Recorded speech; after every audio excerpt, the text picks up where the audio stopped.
Hello, I'm Anthony. Welcome back to the Guitar Tutor tutorial. Nothing like starting a video with a tongue twister.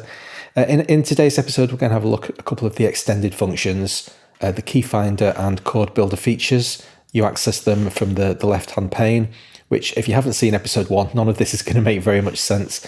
But we can resize the application with these little radio buttons down below. Make sure you're in full mode to get access to these functions. I'm attaching a free download to each of the videos in this series. You can get version 2.92 by having a look at the link in the description below. But if you'd like to help support my channel and get free updates for any future development of this program, check out my Patreon and YouTube channel member links. And with that said, let's make a start. We're going to start with the key finder today. The basic functionality of this thing is incredibly simple. You've just played a few notes. You want some idea about what key you're in. Let's say you've played a C sharp, an E, and a G sharp.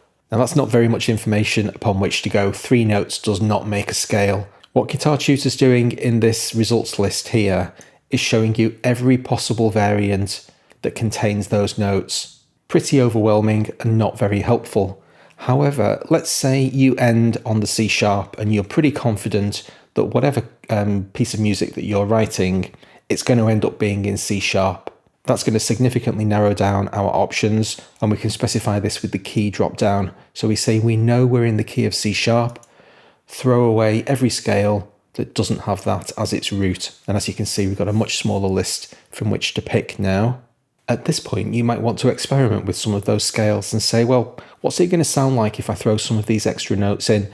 Any entry in this list box that you click is going to update the scale fretboard. So let's pick C Phrygian. And you can see all of the notes in that scale and play over the top of it. Then you think, oh no, that's a bit exotic. That's not what I'm after. Let's try the natural minor scale instead. Switch to that, and then you can audition over that scale, see how it sounds to your ears. So let's say we carry on with the lick, and now we add an A sharp into the mix. New list of options to go at. Let's try something that isn't one of the major modes. I'll pick the Spanish Phrygian harmonic minor scale, and you can see all of the drop downs, all of the options have been updated to reflect that choice. We can click the reset button to throw all that stuff away and reset the entire key finder back to its default state. Sometimes you'll get there from the chord fretboard. You've been playing around with various different chords. You've just strummed an E major 7 chord. That's the latest thing that you've been doing. As you saw, you could directly manually input all of the notes of the chord, but you also have an option to import candidate notes from either the scale or the chord fretboard. In this case, we're talking about a chord, so I'll click the chord button. It's basically going to populate these 4 notes into the key finder and do some of that heavy lifting for us. Once again, we might say, E really is my root. I want you to lock me down to just the scales that contain that. And here are our options. Now I can select Lydian, and that'll update the scale board down below with the Lydian scale. So they're all basically, there's a 3-way conversation going on between these 3 modules, and the behavior of them all is very intuitive. Let's switch to the Mixolydian scale. Now I'll import the scale into the key finder, and there are the notes of the E Mixolydian scale. However, this is quite a good way of training yourself on modes, because not only is that scale E Mixolydian, it's now also showing you all of the other modes that contain exactly the same notes. This is one of the main things that Guitar Tutor brings to me when I'm using it. It provides that holistic view of music. There are so many different perspectives and contexts in which to view any individual piece of musical information. Seeing this stuff just drives home how related all of these harmonic concepts are. They don't exist in isolation. Modes aren't just this dry technical thing. They're really genuinely musical. I can now click the A major scale, and as you can see, all of the notes in key finder have stayed the same, but now I have a different perspective. I'm thinking about the fretboard in a completely different way. Even though I'm playing all exactly the same notes, when I look at this fretboard and I see the roots and the thirds and the fifths, I'm thinking about playing that scale in a different way, and that really helps you to overcome that hurdle of, what am I talking about? What is a mode? Well, there you can see it visually. It's pretty obvious what's going on. The final option in the key finder is intervals. If I engage intervals, it takes away all the names of my notes and replaces them with zero-based offsets. Why would you want zero-based offsets? Well, because you might have a sequencer such as the ARP 2600. Here it is in all of its glory. I've dialed up a sequence here And when we hover over these notes, you can see that we have numerical based offsets. Ignore these fractional offsets, by the way, just kind of round everything up internally in your brain. But as I'm scanning through these semitones, I'm seeing numbers, I'm seeing +7s. What else have I got? I've got a +10 here. At the end of this sequence, I also have a +3. So if I reset the scale and say I've got noughts, 2s, 3s, 7s, and 10s, what scale could I be in? Well, let's say I'm playing C. So I'll lock my scale down to a C. These are the possible options that that sequence might give me to say, well, if I play this sequence, I've got 3 candidate scales that fall immediately into those numbers. Without having the intervals, you're having to do all of that mental gymnastics yourself. So you only really use the intervals option when you're dealing with sequences such as this, but it is really useful in that situation. Let's move on to the chord builder now. Now, as I said in episode 1 of this series, this is where the application first began all those years ago. I wanted a program that could do exactly this, that I could click on notes on the fretboard and it would tell me what chord I was playing. Now, up until now, everything in the chord fretboard has been input from us telling Guitar Tutor what the chord is. So if I ask it to represent an E7, for instance, there are the notes of the E7, and then I can vary it by clicking on all of these options down below. Chord Builder overrides that behavior and it has to be explicitly engaged. I didn't really want 3 fretboards in my application, so I've basically doubled up the use of the chord fretboard. When we engage Chord Builder, all of the notes disappear. In fact, every time you enable or disable Chord Builder, it completely resets its internal memory and gives you a fretboard looking like this. It's now waiting, Guitar Tutor is now waiting for you to input notes into the fretboard. So let's play an A major. If I click on all of the notes of A major, obviously some of these are duplicated and redundant, but I've just defined an A major chord there.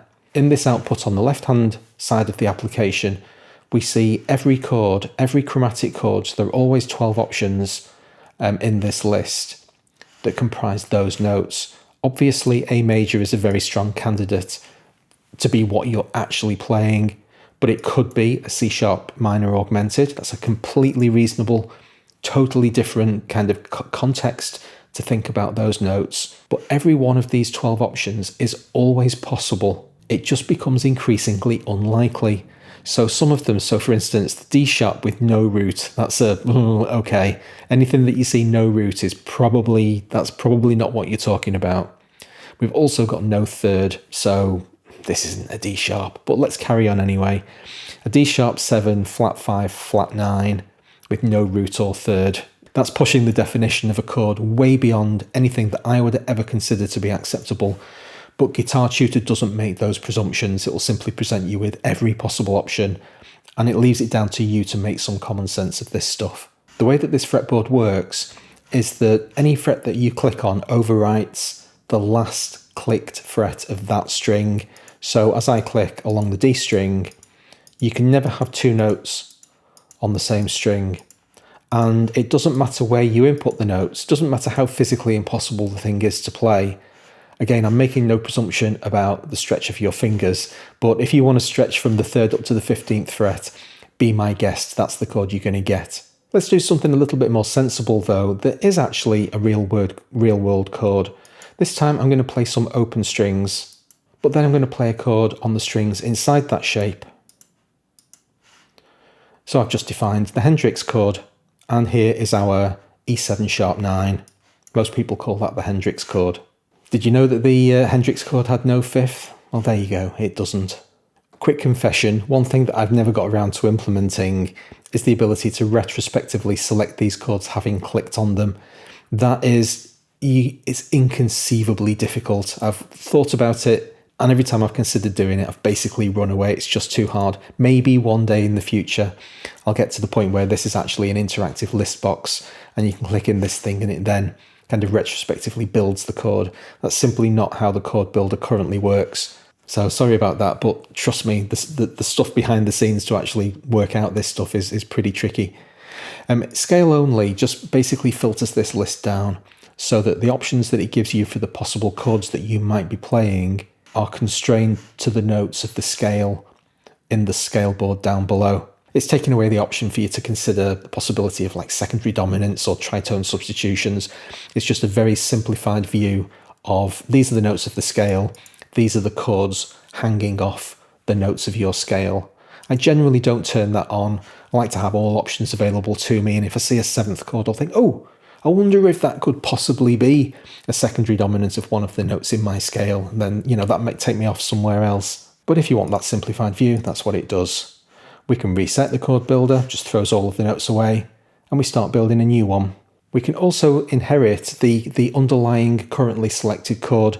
Now, when you engage Chord Builder, because we have this shared fretboard above, you can't actually see what the currently selected chord is anymore.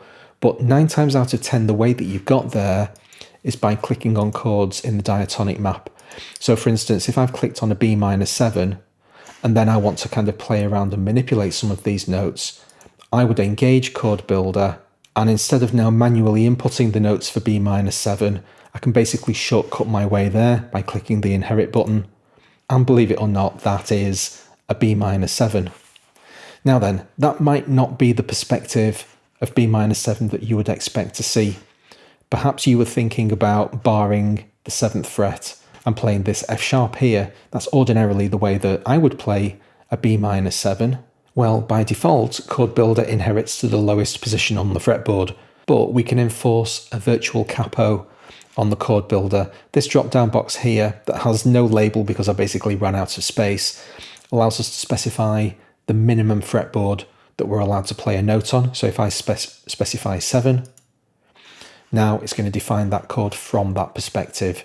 If I wanted to play this chord from the 2nd fret as well, which is also a very common position in which to play that chord, that's what B minor 7 looks like based on the 2nd fret. If I start moving this up the fretboard, you'll see that sometimes there are combinations of chords that can't actually be played from the requested fret. So here I am anchored on the 5th fret. None of the notes on the 5th fret are comprised in the chord. So basically we move forwards to get to the closest that we possibly can. This is the closest chord shape to the 5th fret that's legal. So if I specify 6, nothing's going to happen. Exactly the same context, and in fact 7 as well. When I go to 8, we start moving forwards again. And you can see I've jumped over the 8th fret and gone to the 9th. Now, I've not really covered keyboard mode very much in this series so far, but suffice to say that pretty much everything that you can do in the guitar mode, you can also do in the keyboard mode. Did you notice, however, that when I switched to keyboard mode, the notes of the Chord Builder buffer disappeared? We're back to no chord. They actually use different internal buffers. The guitar mode and keyboard mode are effectively completely independent, and when you press this button to switch from one mode to another, it will refresh any chord notes that are held in memory. It's because internally they actually use quite different logic to calculate their chords, because one of them is based on an instrument with 6 strings and one of them has keys. This is a function of the application having evolved rather than being written from scratch. All of the guitar functionality was pretty mature by the time I added keyboard functionality in, but suffice to say, all of the functionality is still there. We can click on notes, and as you can see, as I was clicking randomly on keys there, I've just kind of accidentally defined an F minor chord. And that'll do us for today's episode. Hope you enjoyed it. Please hit like if you did. Don't forget to subscribe to my channel if you'd like to see more of these videos. I'll see you next time. Thanks a lot.